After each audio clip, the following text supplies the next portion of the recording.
Thank you, Danville. It's great to see such enthusiasm out here today. And let me tell you something. The power-drunk officials from D.C. to Sacramento can see it too. And they're scared.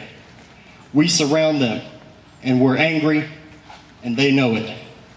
We have seen the problems this nation faces, and so we gather. But these problems are not new. Allow me to read you a brief quote. The national budget must be balanced. The public debt must be reduced. The arrogance of the authorities must be moderated and controlled. Payments to foreign governments must be reduced. If the nation doesn't want to go bankrupt, people must again learn to work instead of living on public assistance.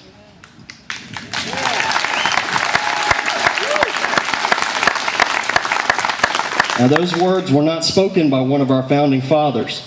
They are attributed to an Italian politician and philosopher named Marcus Tullius Cicero in 55 BC.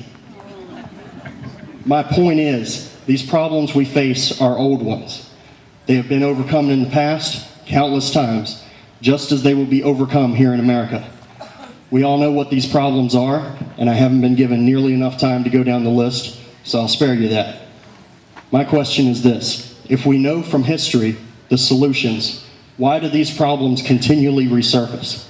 The short answer is human nature. Power corrupts. And what greater power can one man hold over another than to use force without fear of legal repercussions to take whatever he wants? That is the power of government. Government is the only entity on earth with the authority to use force or the threat thereof to confiscate wealth from victims who are barred by law from retaliation. So knowing these things, where do we go from here? Does all this collected energy just disperse when we leave here today? Sure, there's strength in numbers, but today we are rebelling against the notion of the collective. The smallest minority on earth is the individual. And every single politician that proclaims it your moral duty to contribute to some common good is engaged in discrimination against you, the smallest of all minorities, the individual taxpayer. Forcible confiscation of the fruits of your labor is not contributing. And to throw out that line about the common good is the height of arrogance. Who decides what good is common and by what right? Your elected representative, Tom Perriello, seems to believe he is that man, and he has that right through a less than 800 vote mandate. He has proven that arrogance by using your tax dollars to weaken national security by closing Gitmo and by signing on to the biggest tax bill in this nation's history.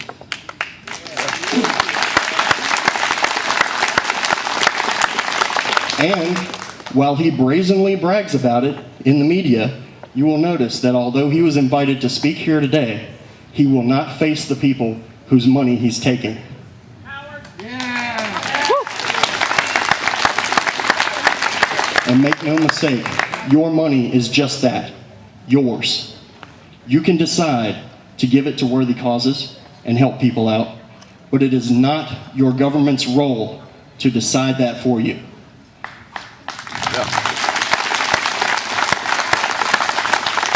Those officials did not sweat for that money. You did. And you must take on the task of carrying this energy and this anger forward and channeling it into more productive change. I'm here today to give a word of caution. Our indignation, righteous though it may be, must be tempered with reason. We cannot allow emotion to rule the day. Our arguments must be steeped in logic and rationality if we hope to convince anyone of our positions. Now, when I attended the Washington, D.C. Tea Party on February 27th at Lafayette Square Park, I had fears that this movement right here would amount to nothing more than so much foot stomping, breath holding, and empty threats of taking our ball and going home. And indeed, that is most of what I saw there. And at the Lynchburg Tax Day Tea Party on April 15th. But this Tea Party movement has grown. Not through corporate sponsorship or affiliation with the vast right-wing conspiracy, but by individuals like Nigel and Bobby, genuinely concerned with the future of this great nation and doing something about it by offering solutions, not just slogans. There's nothing wrong with slogans per se. Slogans attract attention with a simple phrase or two, and that's a tactic we must use in this day and age of drive-by media. But all the rhetoric in the world falls apart without the rationale behind it being solid. Above all, we must know the facts and rationale for our arguments, and there are many sources for this information. The Heritage Foundation, the Ludwig von Mises Institute, the Ayn Rand Center for Individual Rights, Americans for Fair Taxation, fairtax.org, Citizens Against Government Waste, the National Taxpayers Union. These are just a few. Do the research, get the facts, and then do at least 2 of these 3 things. Most importantly, vote. Every time.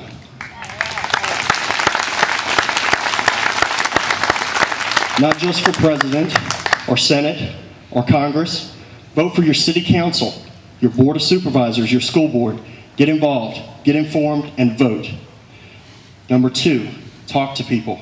Get them involved. Who? Everyone. Coworkers, neighbors, people who happen to be in the same aisle as you in the grocery store. Engage them. You'll be surprised how many people will give feedback, listen to you, and share your views, and encourage them to vote too. And number 3, arguably the hardest thing to get people who share our views to do: run. Run for office. Congress, House of Delegates, local offices, hell, dog catcher. Stand up and run. The cries of kick them all out fall on deaf ears if no one is running against them. Don't wait for someone else to do it. You have values and convictions, I know you do. If you didn't, you wouldn't be out here today. So stand up for those ideas. Now personally, I'm doing all 3. Action is the key. The facts are our foundation, and love for this great land should be our motivation. In closing, I'll offer a slogan of my own. Stand on principle or stand aside.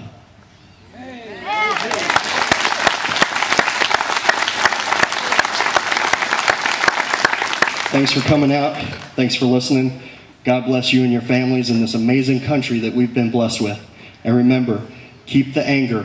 Use it as fuel, but temper it with reason, and we will win this long battle. Thank you.